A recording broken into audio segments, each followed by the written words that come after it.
Hello everyone, in this video, how to make dotted line in Word for table of content. Let's begin. See this example, select table of content, then click the paragraph dialog box, tap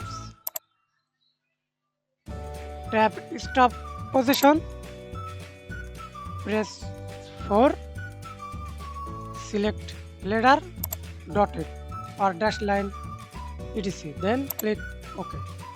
And now select the press tab, again select role, press tab on your keyboard, select subject, tab. That's it. Thanks for watching video. Please like, comment, share and subscribe to my channel.